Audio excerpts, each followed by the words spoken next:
తాజాగా రేట్లు తగ్గించిన 3 పాపులర్ బ్రాండ్లు కంపెనీల ప్రతిపాదనలకు ఎక్సైజ్ ఆమోదం, వెంటనే అమల్లోకి రానున్న కొత్త ధరలు. క్వార్టర్పై ₹30, ఫుల్ బాటిల్పై ₹200 తగ్గింపు.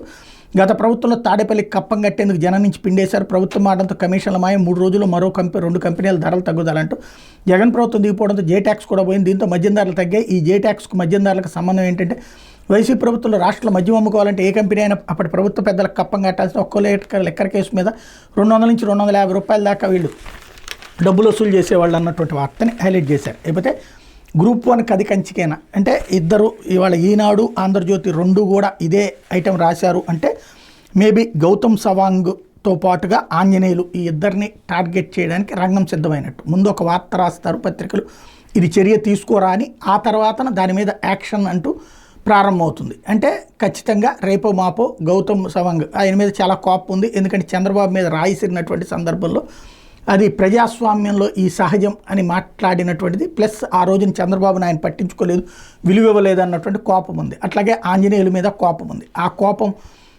ఖచ్చితంగా ఏదో ఒక యాక్షన్ తీసుకోవాలన్నటువంటి రూట్లో ఉన్నారు. కాబట్టి రేపో మాపో వీళ్ళ మీద యాక్షన్ తీసుకునేటటువంటి అవకాశం ఉంటుంది. ఒకప్పుడు విజయవాడ పోలీస్ కమిషనర్గా చేసినటువంటి వాళ్ళతో పాటుగా ఇప్పుడు డీసీపీ వీళ్ళందరూ విషయాలు గున్ని ఇట్లాంటి వాళ్ళ మీద ఎట్లయితే వెంటపడినటువంటి పరిస్థితి ఉందో అదే కోణంలో ఇప్పుడు వీళ్ళిద్దరి మీద యాక్షన్ వైపుకి రంగం సిద్ధమవుతున్నట్టు కనబడుతుంది.